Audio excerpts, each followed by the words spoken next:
अस्सलाम वालेकुम, कैसे हैं आप सब लोग? ठीक ठाक हैं। आज हम डिस्कस करेंगे डेली बायस एंड लिक्विडिटी। आपको पता है आईसीटी कॉन्सेप्ट से मुताबिक प्राइस हमेशा जिगजैग फॉर्मेट में मूव करती है। कभी भी एक स्ट्रेट लाइन में मूव नहीं करती। अपने टारगेट की तरफ कभी भी एक सिंगल इम्पल्स मूव में नहीं जाती। हमेशा price highs and lows create करते हुए अपने टारगेट की तरफ पहुंचती है। और उसके बीच में आपको पता है कि मार्केट का जो टारगेट है या तो वो हमेशा होता है इम्बैलेंस, जिसको वो बैलेंस करने के लिए जाती है, या फिर वो होती है लिक्विडिटी। अब इम्बैलेंस और लिक्विडिटी को आइडेंटिफाई करने के लिए इम्पॉर्टेंट चीज़ है कि आप डायरेक्शनल बायस आइडेंटिफाई कर सकें कि क्या प्राइस इस वक्त किसी इम्बैलेंस को बैलेंस करने के लिए जा रही है या फिर किसी लिक्विडिटी को टारगेट करना चाह रही है। तो बायस को आइडेंटिफाई करना जो है वो इतना आसान नहीं है, लेकिन कुछ टूल्स हमने ऐसे आइडेंटिफाई किए हैं आईसीटी कॉन्सेप्ट्स में या स्मार्ट मनी कॉन्सेप्ट्स के अंदर, जिनकी बेस के ऊपर हम बड़ी इजीली आइडेंटिफाई कर पाते हैं कि डेली बायस जो है वो क्या होगा। कई दफ़ा हम डेली बायस आइडेंटिफाई कर लेते हैं, कई दफ़ा हम सेशनल बायस भी आइडेंटिफाई कर लेते हैं कि एक सेशन के अंदर प्राइस क्या करना चाह रही है। अब फॉर एग्जांपल अगर डेली बायस बुलिश है आपका, तो देयर इज अ पॉसिबिलिटी कि एशियन सेशन और जो लंदन सेशन है वो आपका बुलिश ना हो, वो बेरिश हो। तो आपका जो सेशनल बायस होगा वो डिफरेंट होगा, लेकिन डेली बायस तो आपका डिफरेंट होगा। तो इन सारी चीज़ों के ऊपर हम नज़र डालते हैं। सबसे पहले देखिए कि आपके सामने जो इस वक्त चार्ट के ऊपर मैंने दो एग्जांपल्स ड्रॉ किए हैं। एक बेरिश इम्पल्स हमारे पास एक मूव है और एक हमारे पास बुलिश इम्पल्स है। तो आप देखिए कि हम डेली कैंडल की बेस के ऊपर बड़ी इजीली आइडेंटिफाई कर सकते हैं कि हमारा directional bias for the day क्या है। जब आपने देखा कि ओवरऑल मार्केट जो है वो बेरिश मोमेंटम से नीचे आ रही है, तो आप यहाँ से बहुत इजीली आइडेंटिफाई कर सकते हैं कि थर्ड कैंडल फोर्थ कैंडल भी जो है वो बेरिश ही होगी। और उसी तरह अगर आप के सामने बुलिश इम्पल्स है, तो आपके सामने चंद कैंडल्स बुलिश बन रही हैं और आप ओवरऑल ट्रेंड भी देख रहे हैं कि बुलिश चल रहा है। तो अब third candle, fourth candle, fifth candle बहुत इजीली आइडेंटिफाई कर सकते हैं कि अच्छा अब ये बुलिश ही रहेंगी जब तक कि मार्केट अपने हाई टाइम फ्रेम के पीओआई को हिट नहीं कर लेती, या अपने टारगेट को अचीव नहीं कर लेती, या कोई इम्बैलेंस को बैलेंस नहीं कर लेती, या एक इंपॉर्टेंट पूल ऑफ लिक्विडिटी को पर्ज नहीं कर लेती। तो तब तक जो है हम अपने डायरेक्शनल बायस या डेली बायस को हम बुलिश ही रखते हैं। अब बुलिश हम ट्रेड करने के लिए हम वेट करते हैं कि प्राइस अपनी एक इम्पॉर्टेंट लिक्विडिटी को पर्ज कर ले, और जिस वक्त प्राइस अपनी एक इम्पॉर्टेंट लिक्विडिटी को पर्ज कर लेती है तो फिर हमें बुलिश या बेरिश ट्रेड करने में बहुत आसानी हो जाती है। तो अब वो लिक्विडिटीज कौन सी हैं उनको हम वन बाय वन डिस्कस करना शुरू करते हैं। अब देखिए कि इसी एग्जाम्पल के अंदर सेकंड कैंडल का हाई एंड लो जो है ये बहुत इंपॉर्टेंट लेवल्स होते हैं। मतलब कि डेली हाई एंड डेली लो या वीकली हाई एंड वीकली लो, ये बहुत इंपॉर्टेंट लेवल्स ऑफ लिक्विडिटी हैं। आपको पता है कि हमेशा जो परफेक्ट एरिया जो सेल इनिशिएट करने के लिए या शॉर्ट पोजीशन को इनिशिएट करने के लिए परफेक्ट एरिया कौन सा है कि हम सेल करना चाहेंगे अबव ओल्ड हाईज। और अबव ओल्ड हाई का मतलब क्या है कि प्राइस अपने प्रीवियस डे हाई की लिक्विडिटी को पर्ज करने के बाद प्राइस बेरिश हो जाए। ये हमारे पास बेहतरीन एरिया ऑफ लिक्विडिटी है, जिसको कहा जाता है डेली लिक्विडिटी या डेली कैंडल लिक्विडिटी। प्राइस ज़रूरी नहीं है कि डेली कैंडल की लिक्विडिटी पर्च करने के बाद ही बेरिश हो, क्योंकि आप देखिए फर्स्ट सेकंड कैंडल के अंदर जो हमने एग्जांपल ड्रॉ किए, यहाँ पे प्रीवियस डे हाई को पर्च करने के बाद प्राइस जो है वो बेरिश नहीं हुई थी, प्राइस उसके बगैर ही बेरिश हो गई थी।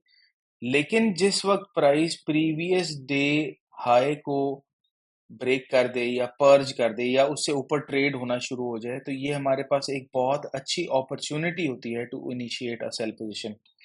उसी तरह बुलिश मोमेंटम के अंदर अगर आपके पास मार्केट है, तो आपके पास परफेक्ट एरिया टू बाय जो होगा वो होगा to buy from below old lows. और ओल्ड लो का क्या मतलब है कि डेली कैंडल का जो लो है दैट इज अ ओल्ड लो, उसके नीचे से उसके नीचे जब प्राइस ट्रेड करे तो it is going to give us a big opportunity to initiate a buy position. तो प्रीवियस डे लो से नीचे जब भी प्राइस ट्रेड करेगी तो हम यहाँ से बाय इनिशिएट कर सकते हैं उस वक्त जब हमारा जो डेली बायस है वो बुलिश है, और हम देख रहे हैं कि मार्केट जो है वो एक ऑलरेडी बुलिश मोमेंटम से आ रही है और हम बुलिश ही ट्रेड करना चाहेंगे, तो प्रीवियस डे लो हमें एक अच्छी अपॉर्चुनिटी देता है to initiate on a very cheap price.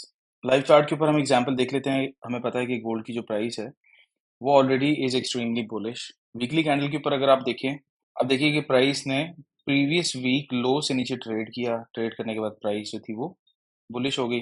Price ने इस वीक लो के नीचे, बेसिकली ये इंपॉर्टेंट फेयर वैल्यू गैप था जिसको price as a support treat कर रही थी, लेकिन यहाँ पे आप ये देखिए कि जो कॉन्सेप्ट है, प्रीवियस वीक लो के नीचे जब प्राइस आई तो it becomes a perfect area to buy. Daily chart पे देखें कि हमारे पास जो मोमेंटम था ये बुलिश था। परफेक्ट एरिया टू बाय क्या होगा, इस डेली कैंडल से नीचे, लेकिन प्राइस इस डेली कैंडल के लो के नीचे पर्जिंग करने के बाद price was not willing to go higher, तो हमने इस एक्शन की वजह से हमने एंटिसिपेट किया कि प्राइस जो है वो अभी फर्दर नीचे जाना चाहती है। अब जब प्राइस ने इसके नीचे कॉम्प्रिहेंसिवली क्लोजिंग दे दी, तो अब हमारे पास परफेक्ट एरिया टू सेल क्या होगा, क्योंकि बायस तो हमारा शिफ्ट हो गया ना यहाँ से। हमारा पहले बायस बुलिश था, हम इस डेली कैंडल के मैक्सिमम नीचे से बाय करना चाह रहे थे, प्राइस ने कॉम्प्रिहेंसिव क्लोजिंग दे दी इस डेली लो के नीचे, तो अब हमारा for the time being daily chart के ऊपर या डेली कैंडल के ऊपर हमारा बायस शिफ्ट हो गया। तो अब हमारे पास परफेक्ट एरिया टू सेल क्या होगा, हम वेट करेंगे एंड वी वुड वांट कि प्राइस अपने डेली कैंडल के ऊपर से हमें सेल की एंट्री दे। आप देखिए कि प्राइस ने इस डेली कैंडल के ऊपर से हमें यहाँ पे सेल पोजीशन दी, तो इट बिकम्स वेरी इजी। जिस वक्त आप डेली कैंडल की बेस के ऊपर लिक्विडिटी आइडेंटिफाई कर लेते हैं और आप उसकी बेस के ऊपर अपनी पोजीशंस को इनिशिएट करते हैं, तो आपके पास बेसिकली एक नैरेटिव बिल्ड हो जाता है जिसकी वजह से बहुत आसानी हो जाती है। अब आप ये कहेंगे कि मेजॉरिटी ऑफ द टाइम तो प्राइस अपने डेली कैंडल हाई और डेली कैंडल लो या weekly high and weekly low purging तो नहीं कर रही, उसके बगैर ही प्राइस जो मोमेंटम दे रही है।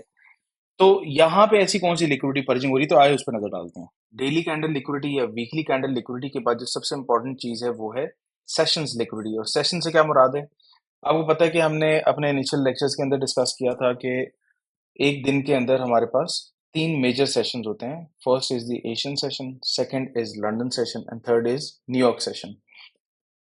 अगर हम बुलिश हैं, मतलब कि अगर हमारा डायरेक्शनल जो बायस है वो बुलिश है, और डायरेक्शनल बायस हमें कैसे आइडेंटिफाई हो सकता है, एक तो हमने तरीका निकाला कि हम डेली कैंडल की बेस के ऊपर अपना डायरेक्शनल बायस जो है वो आइडेंटिफाई कर सकते हैं। सेकंड, हमने ऑलरेडी एसएमसी स्ट्रक्चर की बेस के ऊपर सीखा कि हमें पता चल जाता है कि प्राइस जो है वो किस तरफ जाना चाह रही है। अब आप यहाँ पे देखिए कि 15 मिनट चार्ट के ऊपर आप देखिए कि price already bullish break of structure जो है वो इस लेवल के ऊपर कर चुकी है, and this is 20th of September.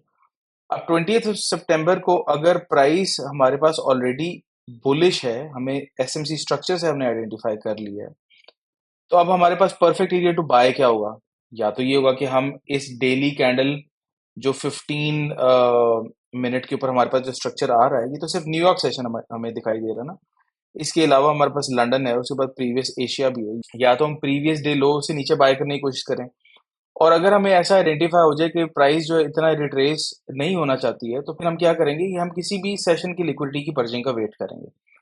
अब देखिए कि 15 मिनट चार्ट के ऊपर प्राइस जब ऑलरेडी हमें ब्रेक ऑफ स्ट्रक्चर यहाँ पे डायरेक्शन दिखा चुकी है, और ये red block is the Asian session, price ने यहाँ पे एक लिक्विडिटी बेसिकली इंजीनियर की, और लंदन ने एशियन सेशन लिक्विडिटी को पर्ज किया। पर्ज करने के बाद प्राइस जो थी वो न्यूयॉर्क बुलिश हो गई। अब आप इस स्ट्रक्चर के हिसाब से आप देखिए तो हमारे पास this is the order block, ठीक है। अब देखिए कि हमारे पास ये ऑर्डर ब्लॉक है which is the extreme order block. Price ने इंड्यूसमेंट टेक की ब्रेक ऑफ स्ट्रक्चर करने के बाद, प्राइस ने इंड्यूसमेंट यहाँ पे टेक की, इंड्यूसमेंट टेक करने के बाद अब देखिए कि this is the order block, जो कि हमारे पास टेक्निकली जो उसकी प्लेसमेंट है वो भी बहुत एक्यूरेट है, और दैट इज कि वो एशियन सेशन के नीचे प्लेस्ड है। तो एशियन सेशन की लिक्विडिटी पर्ज करने के बाद लंदन सेशन में प्राइस ने इस 15 मिनट के बुलिश ऑर्डर ब्लॉक को प्राइस ने हिट किया, और प्राइस यहाँ से बुलिश हो गई। तो इससे हमें क्या पता चला कि डेली कैंडल लिक्विडिटी या वीकली कैंडल लिक्विडिटी के अलावा जो इम्पोर्टेंट चीज है दैट इज सेशंस लिक्विडिटी। तो आई होप कि आज की डिस्कशन में हमने जो कुछ भी डिस्कस किया वो आपके लिए हेल्पफुल रहा होगा। If you have any questions तो आप ज्वाइन कर सकते हैं हमारा डिस्कॉर्ड चैनल। डिस्कॉर्ड की जो मेंबरशिप है दैट इज 100% फ्री। लिंक जो है वो डिस्क्रिप्शन के अंदर अवेलेबल है। Until next time, take care, अल्लाह हाफिज।